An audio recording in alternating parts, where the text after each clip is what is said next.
Radio, Clutch with Keon Rose. Thank you for joining me today. Doing the thing that Russell hates the most, which is letting the music play before I start talking. Our news director, Russell Stratton, hates it when I do that. And I mean, look, I listen to other radio shows. I hear that happen all the time. I think that's cool. But the thing is, I actually enjoy doing it more now that I know that he hates it. So that's probably a habit that's going to solidify and possibly never change. Nevertheless, we have a few things to get into today because coaches started doing their press conferences yesterday and today after that glorious weekend of football, which, by the way, beautifully coincides with the fact that summer's over. Like, summer is gone. You realize that, right? It's over. Like, there's no more fun left to be had. Now, for me, that's bittersweet. Like, I was not having fun in the first place. Like, it's all been work. Because once you graduate from college, it's you don't take summer off. In college, you take summer off and you come back in the fall. So on the one hand, I don't have any place to specifically be in the fall. On the other hand, there was no taking the summer off. It you just deal with the fact that you have life and you have to figure out like what to do with it. Like that's it. But summer is gone, regardless of your opinions on it, and football is back. Okay, so we don't have as strong a week 2 schedule of football. We got Florida and Kentucky, which could be possibly interesting, even though Kentucky hasn't beaten Florida since. Well, if you adjust for inflation, the last time Kentucky beat Florida, $2.20 today was $1 then. So you've got a little bit of a. It's been a while since Kentucky beat Florida, is my point. You've got a little bit of a scale there. So we have that. We have Gus Malzahn trying to explain what on earth he was doing. Gus Malzahn is trying to explain what on earth he was doing on Saturday, playing 3 quarterbacks in one game. So we'll get to all of those things. But quickly, let me tell you where you can find us on the interwebs. That would be Facebook, Twitter, and YouTube. All of your familiar social media, just add us into the mix. We're harmless. We don't bite. Also, I highly recommend checking us out on our website, newstalkradio.com or noogaradio.com to stream all of our local programming 24/7, 365. You can also check us out. YouTube is a great place because we stream all of our local shows every single day, all of them. And we are very, very, very close. I hope to getting David Tulis back on the air. For those of you who really love listening to Nooganomics, it's going to be back soon. Don't worry. I believe in the great DT, as we once called him. So we have a wonderful story today because Gus Malzahn was talking to the media, and on Saturday he ran out 3 quarterbacks. He played Sean White, he played John Franklin III, he played Jeremy Johnson, and it did not go well. It did not look good. And here is Gus Malzahn trying to explain what the thinking was there. Offensively, our plan going in was to be aggressive. Our plan was to play all 3 quarterbacks. We thought it would be successful. Obviously, it wasn't. Moving forward, Sean White will be our starting quarterback. John Franklin will get the number 2 reps this week in practice. Overall, if you look, at the big picture of things, we played the number 2 team in the country, the team that played the national championship last year with the majority of their guys back and had a chance to win the game. So that's a positive moving forward. I thought we'd find out a whole lot about our team this first game with quite a few new guys, new defensive coordinator and all that. And we got a chance to be an outstanding team. So that's what I took away from that. So Gus Malzahn has explained, well, first off, he tried to do the whole coach's hustle, which is to explain one bad thing and then just kind of quickly move on to the rest of it. The plan was to play all 3 quarterbacks. That's one takeaway. Like, listen to that again. Gus Malzahn tried to do the coach's hustle. He tried to explain his terrible idea and then move on to the rest of his breakdown of the game. Offensively, our plan going in was to be aggressive. Our plan was to play all three quarterbacks. We thought it would be successful. Obviously, it wasn't. Moving forward. No, not moving forward, Gus. Wait, hold on. No, back the truck up just 1 second. You tried to play three quarterbacks. Obviously, it didn't work, yet you continued to do it for the entirety of the game. You can't just shuffle me on forwards there with the moving forward that the coaches always use in their boring coach voice. You can't. No. I will not be hustled, Gus. He tried to shuffle us along. Like if you buried your bad idea in a sea of words, we wouldn't think that was something to criticize or critique there. That's takeaway number one. Gus Malzahn tried to hustle us along, and I will not be hustled along. So let's take another look at this, because I have to break this down piece by piece. The second part of this is, you did that on purpose? You did that on purpose. You thought playing three quarterbacks in one game was a great idea, that you did it on purpose? Like you're talking about how it ruined the tempo of the game. Yes, it did. It did ruin the tempo of the game, and everybody knows this. Everybody that watches football ever. And by the way, people try and criticize the decisions of coaches. Coaches are in a tough position all the time. You can make a bunch of decisions in a game, and you make one bad decision and everybody's down your throat the day after the game. This is not one of those decisions. Everybody knows that you can't do that. You pick one guy. Let him get the momentum. If he has a problem, if he fumbles, if he throws an interception, you've got to let him work through it. You cannot change quarterbacks in and out of the game. And this is different, by the way, from other teams that ran a couple of quarterbacks, because you had Georgia go with Grayson Lambert and then bring in Jacob Eason, because Jacob Eason is going to be the future of this team. You want to see what you've got in the guy. He's a freshman. And Grayson Lambert, he's got a noodle arm. Okay, he just can't throw the ball that far. Just an absolute fact. Grayson Lambert can't throw the ball that far. So you want to see what you've got in Jacob Eason. And, of course, when you put Jacob Eason in the game, you saw the arm strength there. He just launched it downfield and picked up on a huge yardage play. You can see that, right? Like you watch Texas. Texas has Shane Bichelle, who is their quarterback that's got the arm strength and the arm ability, the accuracy, throwing the ball down the field. And then when they brought in Tyrone Swoops basically just ran the ball because he is a steamroller masquerading as a quarterback. That's again, is different. They have a package for that. They had running packages for Tyrone Swoops. What Gus Malzahn was doing yesterday was running in Sean White, James Franklin, and Jeremy Johnson in what was seeming to have no rhyme or reason. You just had guys coming in and out, and I mean, I'll give it to Gus. He wasn't doing it like randomly, but it looked like, okay, depending on the down and distance, we're going to run these plays, and these plays can only be run by this quarterback. The problem is, everybody knows the strengths and weaknesses of each quarterback. Like if you're bringing in Sean White on 3rd and 1, you're still probably going to throw the ball, right? But if you bring in James Franklin III on 3rd and 1, you're probably going to do a wildcat situation. You're probably going to run the ball. It just was so obvious to everyone watching that this was not a great idea. Well, everyone but Gus. And I find this wildly fascinating because Gus Malzahn was brought in to coach Auburn because he was supposed to be some kind of offensive genius, some kind of offensive guru. And while you've seen flashes of that from Gus Malzahn, that game, you don't have to be an offensive guru to know that was not going to work. And I was talking to some Auburn fans on the internet today. They're not happy. Like they want him fired. They're not pleased. Okay, they would take anybody right now. And I'm not saying that Gus Malzahn deserves to be fired. I'm not for calling for coaches' jobs. I'm not for that. But I will say this, he was already on the hot seat to begin with. This ain't helping. This is not helping. And then a reporter asked Gus Malzahn to go in a little bit further into his strategy, into running all three quarterbacks out there. I think it was just overall. I mean, like I said, we We thought it was a good plan. Obviously, it wasn't, like I said earlier. But, the change in and out, it hurt our tempo, obviously.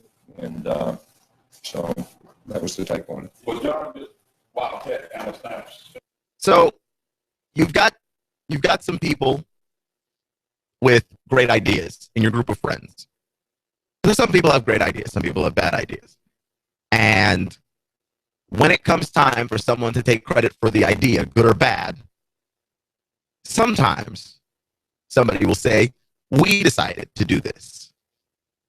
Which, if you had a good idea and it was your idea, and then your friend says, we had this idea, that might make you a little bit mad because, it was your idea. It wasn't your idea collectively. It was your idea personally. And when you have a bad idea and your friend says it was our idea, it's splitting the blame between everybody. A group of coaches, head coach, offensive coordinator, defensive coordinator, line coach, linebackers coach, quarterback coach, wide receivers coach. A group of coaches is not unlike a group of friends. And maybe you can see where I'm going with this. A group of coaches is not unlike a group of friends. Somebody had the idea to do this, and they did so on purpose. This was not an accident. They decided on purpose and without an ounce of irony that it was a good idea to play all three quarterbacks. A bunch of very smart people who get hired to coach football sat in a room and thought this was a good idea.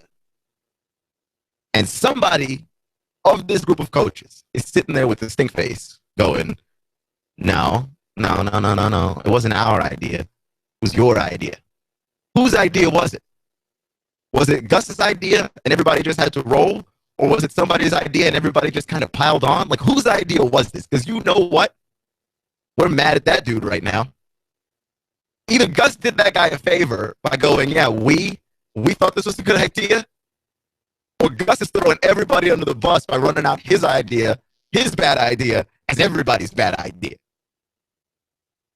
And either of those is kind of unacceptable right now, considering it was such a bad idea. Not that we're out for blood, but if it was one person's really bad idea, it still has to pass through the head coach. Like, Gus Malzahn has to hear this idea and go, no, this is totally doable and workable. We're going to play all three of our quarterbacks in one game. And now he's saying, well, Sean White's going to be our starting quarterback from now on. And I always, and John Franklin's going to have to be on the second team. And I'm always now going to be wary of anything Gus Malzahn says about Sean White being the starting quarterback, because that was supposed to be the case in week one. That was supposed to be the case this weekend. Sean White was supposed to be the starting quarterback, and he was the starting quarterback. He just shared that responsibility with everybody else. And you can't get any rhythm, you can't get any momentum, you can't go into the offense, you can't get anything working around. And how do you not know which guy you want to be the guy already? We talked about this a little bit yesterday. We have to go a little deeper into it because, seriously, how do you not know? You cannot play all three guys. It's not a great idea. The old phrase, if you have two quarterbacks, you don't have any. What does that mean if you have three? If you play two quarterbacks, you don't have one. If you play three quarterbacks, will you have a negative quarterback? What's the situation there? It is such a bad idea. It didn't work. It just backfired humongously, and everybody knew. And it's not like you tried it out against some scrub team, right? Like, you didn't try this out against Jacksonville State, which is, now that I think about it, Jacksonville State beat Auburn last year too. But it's not like you tried it out against a team that couldn't play. You didn't run it out against Panera Bread University. You ran this trio. You ran this horrible idea out, this failed science experiment out against Clemson, the number 2 team in the country, and the national championship runner-up. You thought you were going to try this experience out against freaking Clemson? What? What? I don't follow the logic there. Like, this is some of those things that you just, okay, I don't know what I have in these guys, but I'm going to try this out against UAB. I'm going to try this out against North Texas. You know what I mean? Like, I'm going to try this out against Kennesaw State. I'm not doing this against Clemson. And not only that, but you played Clemson on a day when Clemson wasn't good. Like, let's just be honest with it. Clemson wasn't good. They beat you 19-13 with all of your shenanigans. They only beat you by 6. Deshaun Watson did make some amazing plays, but one can only imagine how much closer that game would have been if your offense had some kind of sense of rhythm. And then you're sitting here on Tuesday or Wednesday, and you're talking about, well, obviously it wasn't a good idea. Obviously it wasn't a good idea. Then why didn't you stop? Because it's never been a good idea. It's never, ever, ever been a good idea. That's more temperamental than Steve Spurrier. Like, Steve Spurrier is the guy that would go through 3 quarterbacks in a game. But Steve didn't come in with a game plan to be all 3 quarterbacks play in the game. Steve Spurrier was just a perfectionist who was also temperamental, and he would just bench every guy. Like, okay, you've thrown an interception, you sit on the bench, next guy up. All right, now you've just thrown 6 incomplete passes. Now you get on the bench, next guy up. Like, Steve Spurrier never planned that bad idea into games. He was just an angry perfectionist, which is very different. Albeit somewhat foolish, but it's still very different. Steve Spurrier is trying to look and see which guy is going to win the job. You seriously thought 3 quarterbacks would throw the defense off. And what it did was it threw your offense off. What on earth are you doing, man? Like, that's got to be some of the craziest stuff I have ever seen. I've never seen anybody that happy with an explanation. And then he knew if Gus Malzahn didn't know, it'd be okay. If he didn't know. But he knew. And you know how I know he knew? Because he tried to give us that coach's shuffle, which is to bury a bad idea, to bury an explanation underneath a ton of boring. Offensively, our plan going in was to be aggressive. Our plan was to play all 3 quarterbacks. We thought it would be successful.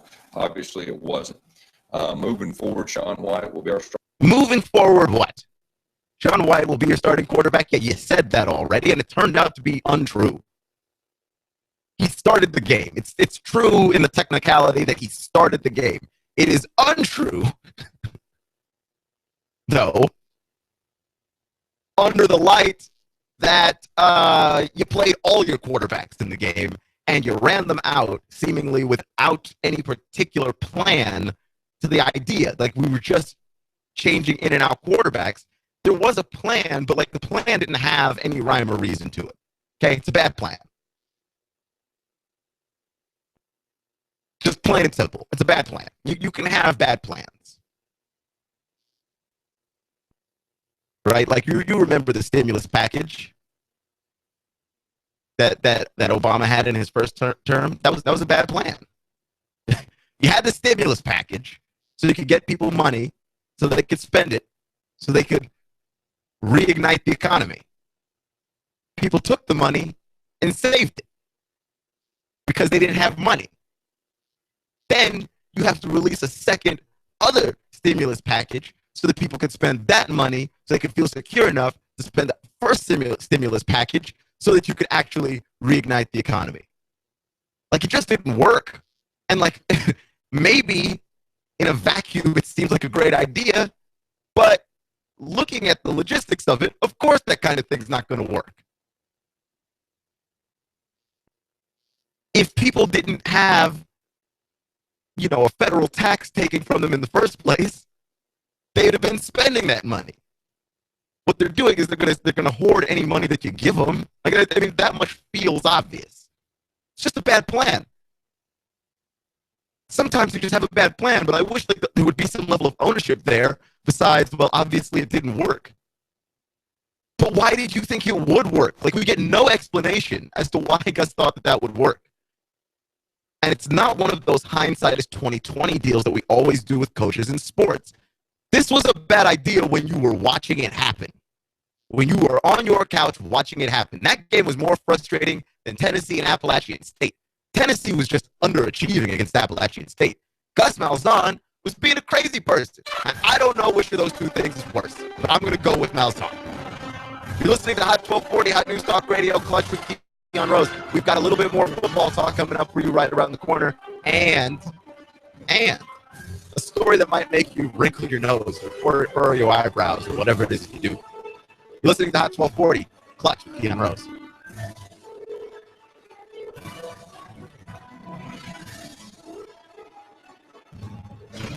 Wars come and go, but my soldiers stay eternal. Now you can listen to Hot News Talk Radio anywhere streaming live at Noogaradio.com. That's Noogaradio.com.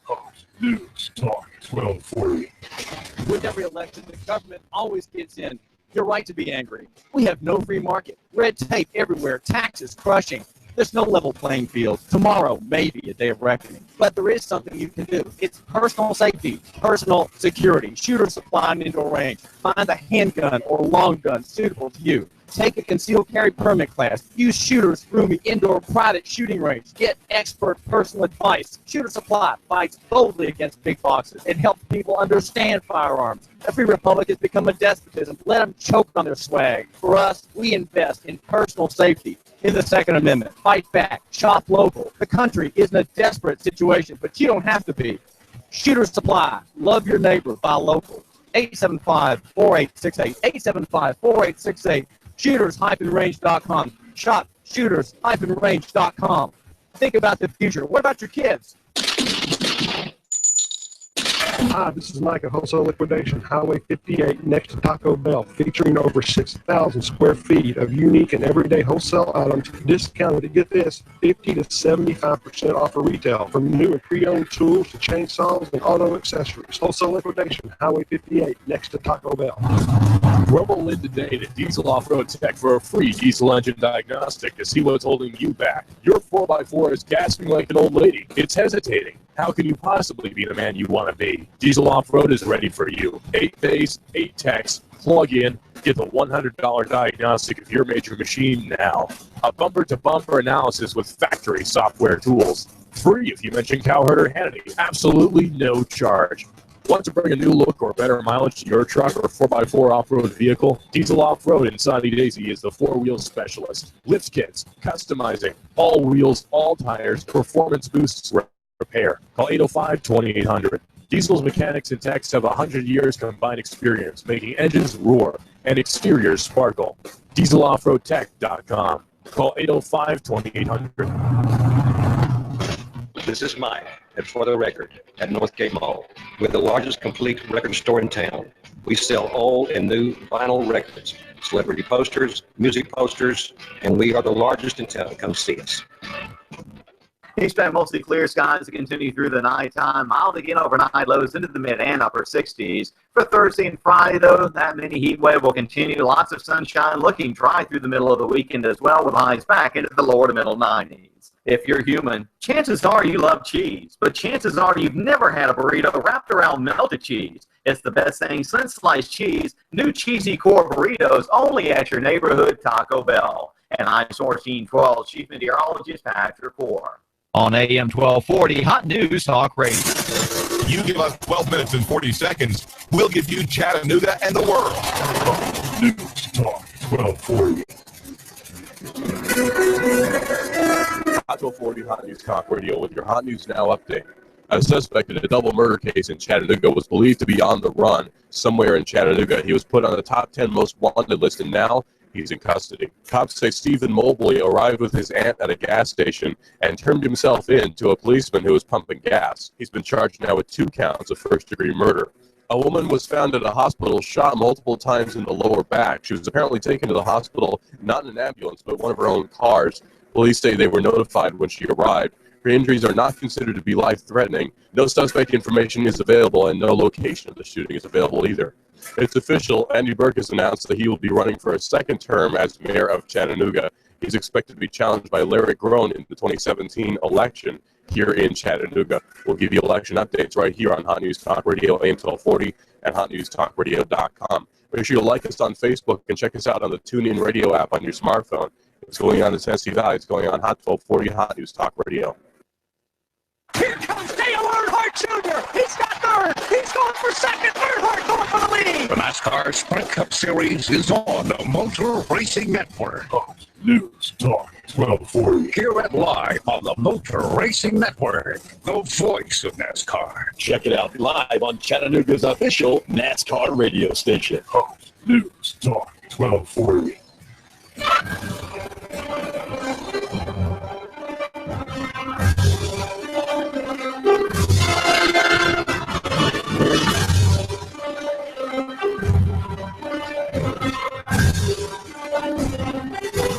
So there are rumors of the quarterback rotation at Georgia being altered a little bit.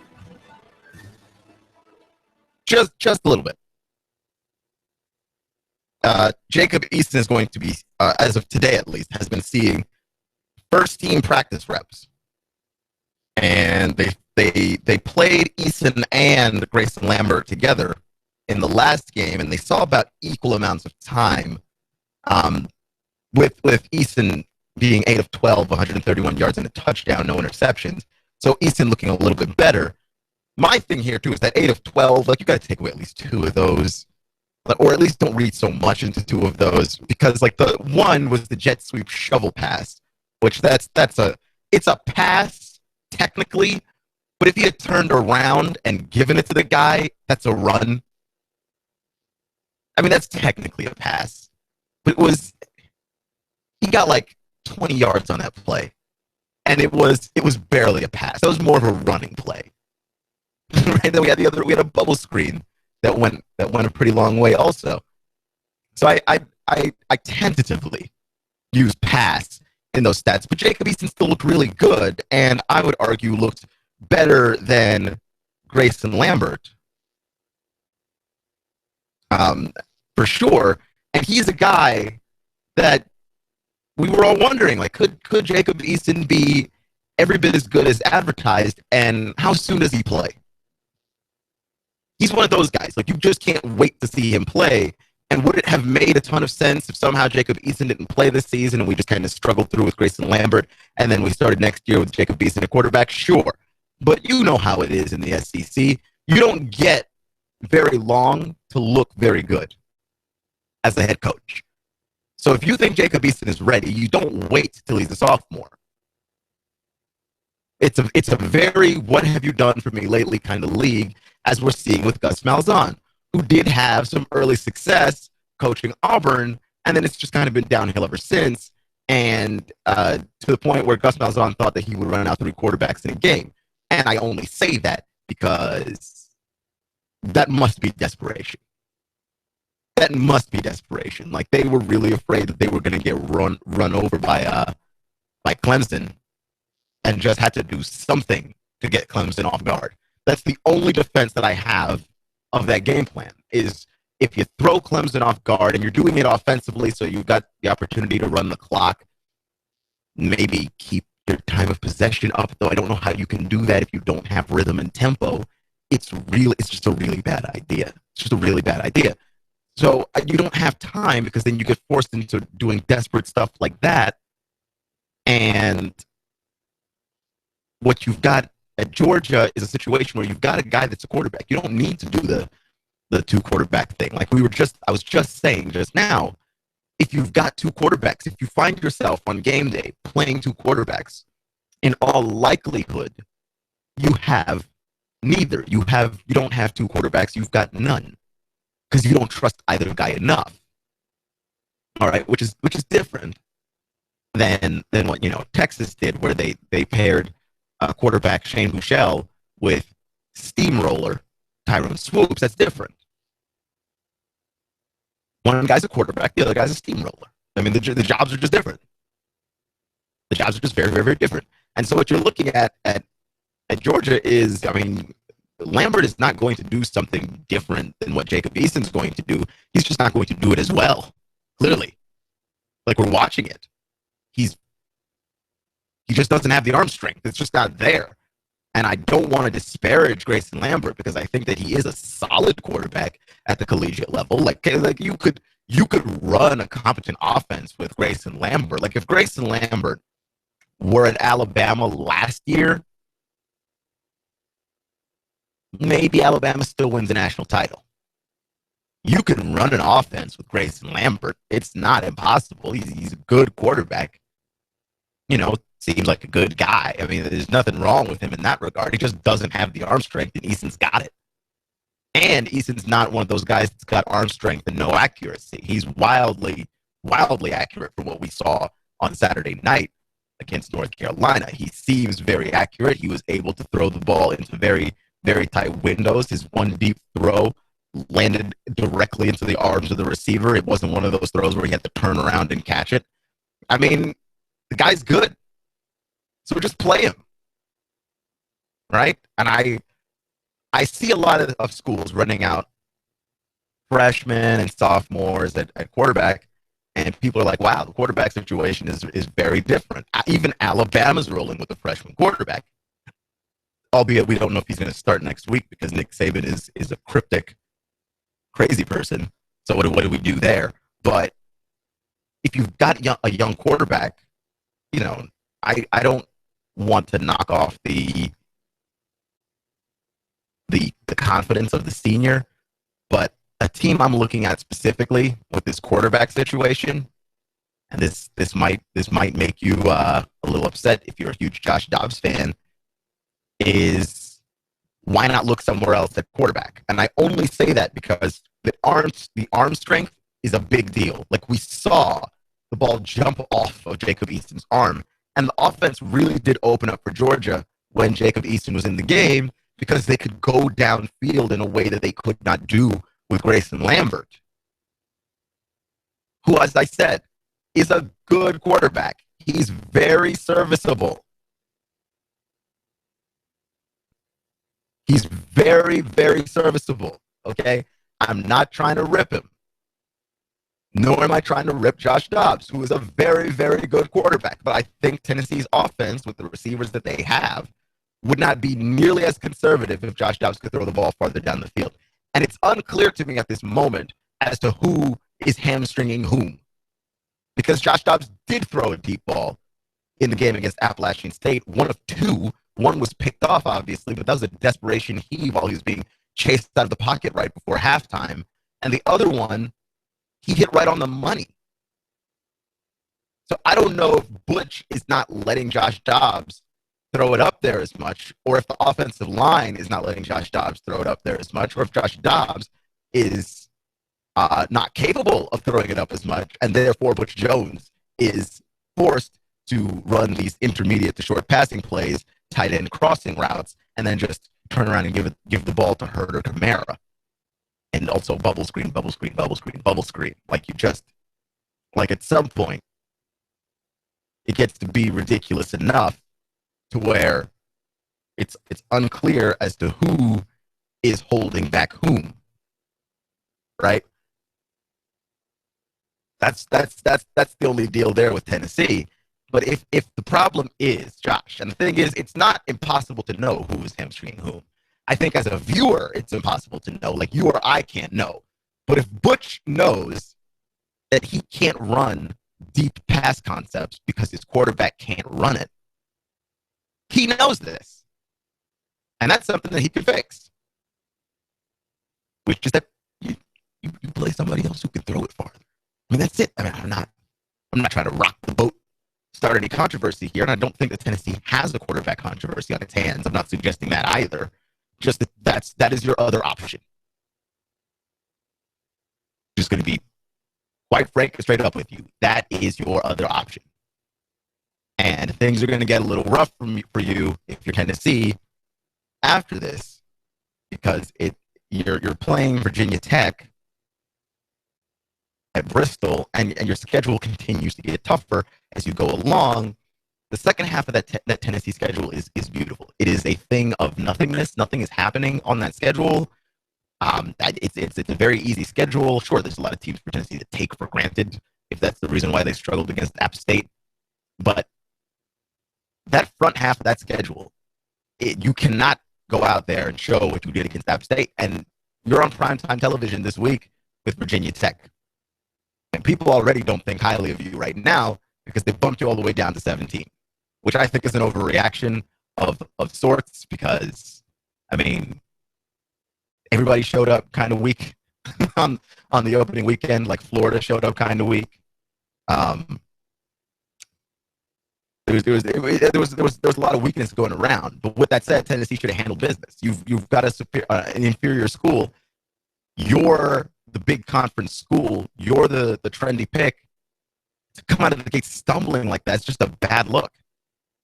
You're listening to Hot 1240, Hot News Talk Radio, Clutch with Keon Rose. Make sure to check us out on Facebook, Twitter, and YouTube. I highly recommend it because if you do that, you get to check us out on Facebook. We've got a lot of great, interesting stories, both local and abroad. Also, you can check us out by clicking on the radio plugin. You could stream us live from Facebook. No other radio station that I'm aware of has that.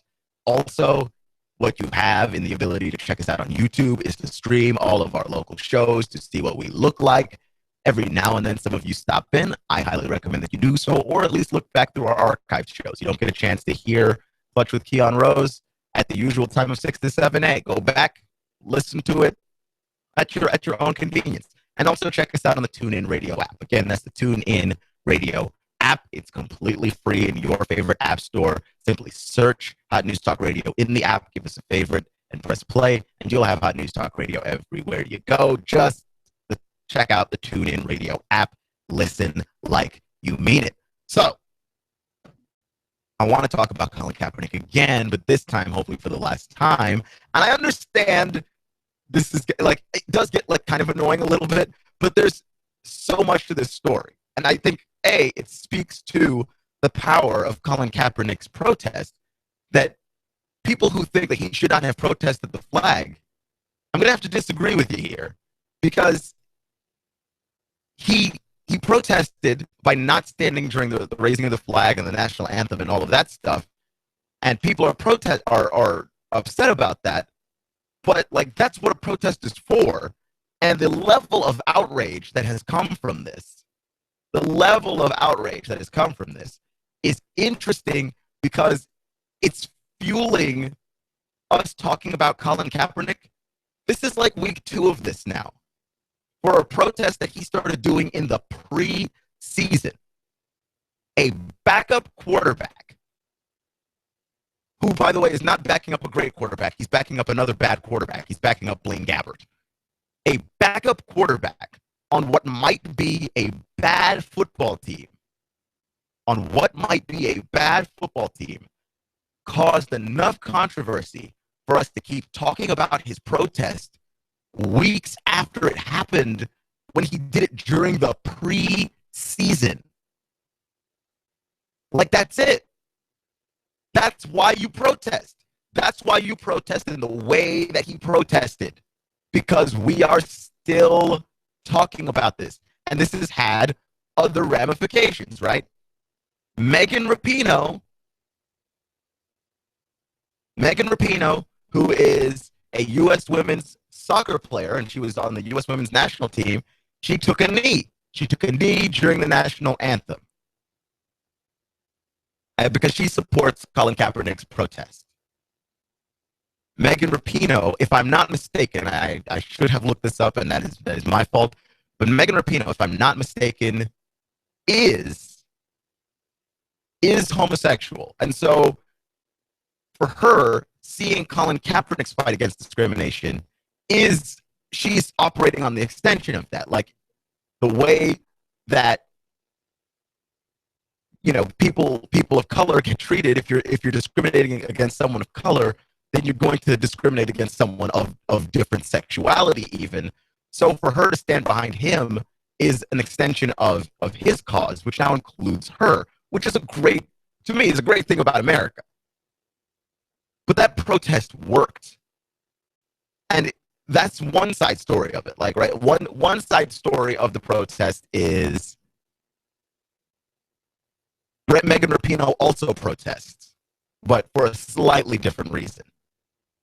The other side of it is John Tortorella, or Tortorella, I never pronounce his name correctly, who is an NHL coach, but also the coach of the U.S. national hockey team, because the U.S.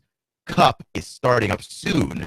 The U.S. hockey team is going to be participating in the World Championships of Hockey, and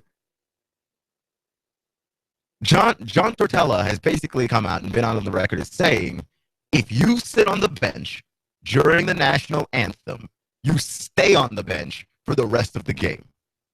You want to protest the anthem? That's fine. You'll also be protesting the game. You put your butt on that bench when we sing the national anthem, you keep your butt on that bench for the rest of the game.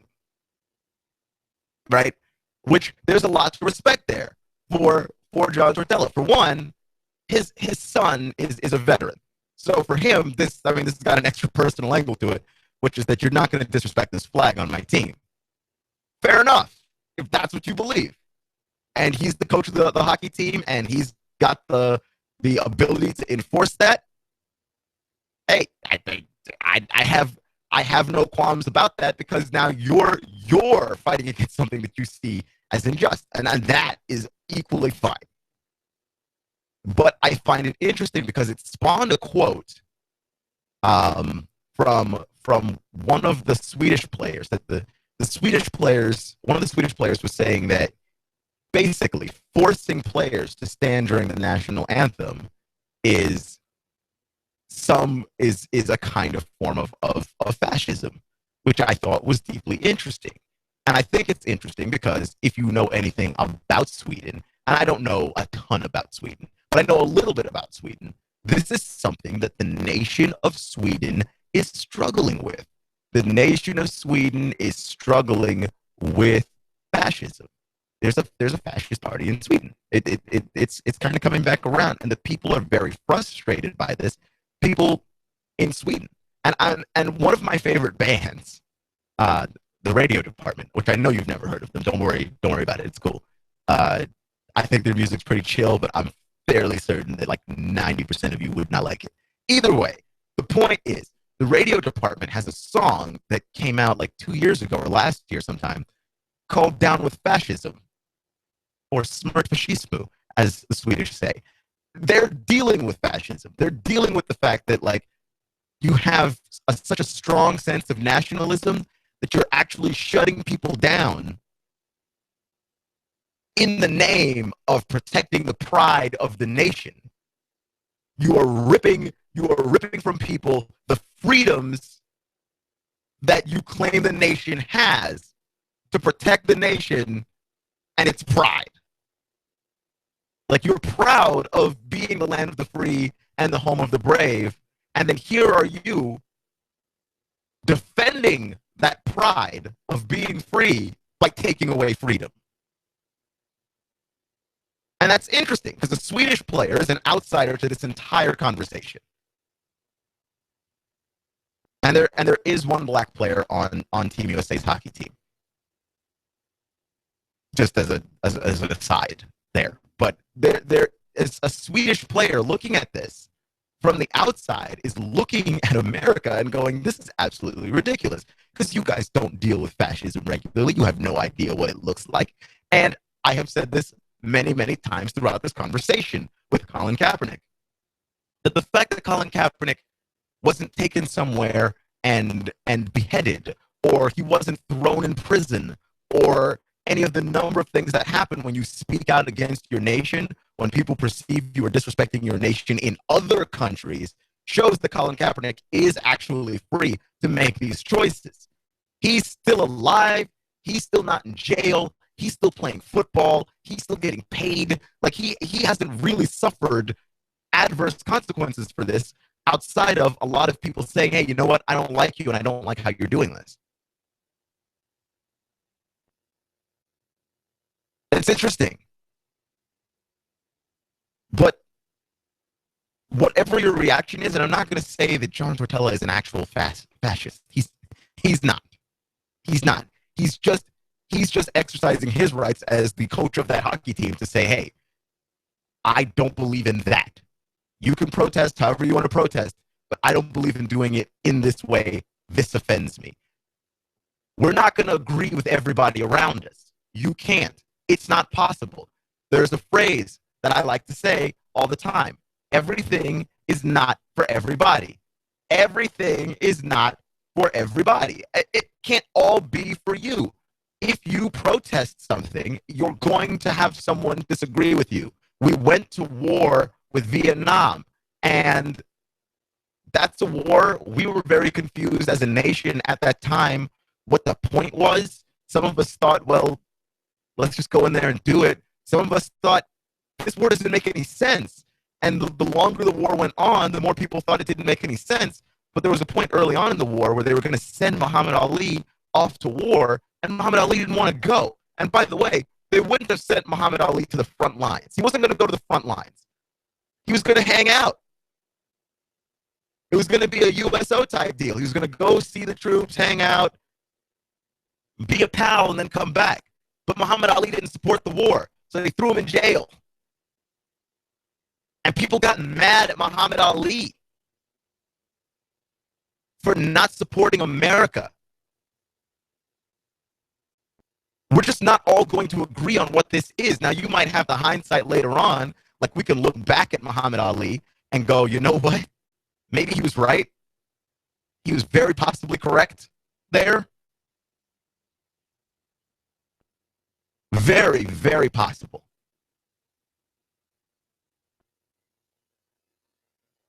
But everyone's not going to agree on this. If Colin Kaepernick did something else to get your attention, you'd have a problem with that too, if you just don't like what he's protesting. Like, what could Colin Kaepernick have done outside of what he did that would have caused this level of controversy to spark and sustain a conversation for this long? What else could he have done that would have mattered? Because I was talking to my brother about it today, and he mentioned the whole thing with Chris Paul and Carmelo Anthony and Dwayne Wade and LeBron James at the ESPYs, where they talked about race before the ESPYs, and they talked about all the violence, and they talked about all the shootings, and they talked about how shooting police in Dallas is not a good idea and not a great way to cause the change that you want to see in the world. But outside of me referencing it for this show, have you revisited that? Have you continued to think about that? Not really. Carmelo Anthony's organized protests. He's organized marches. He's organized this stuff in a fashion that is reasonable and is calm, but it's not quite abrasive enough. It doesn't cause quite enough controversy, so we don't talk about it. And that's what it's supposed to be. Rosa Parks choosing to sit in her seat on that bus was, look at Rosa Parks' history. She didn't just decide one day, I'm tired, I'm not getting up. That was part of it.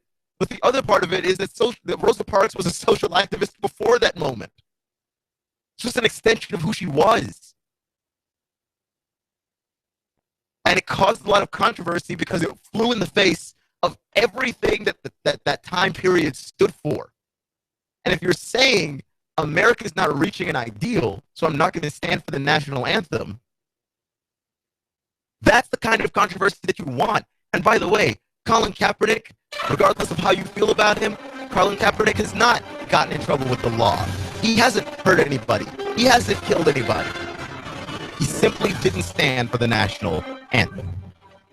You're listening to Hot 1240, Hot News Talk Radio, Clutch with Keon Rose. Thank you for joining me today. Remember, it's not how you start, it's how you finish. Stay clutch. I'll see you in 24 hours, but don't go anywhere. Sons of Liberty, next. You give us 12 minutes and 40 seconds, we'll give you Chattanooga and the world.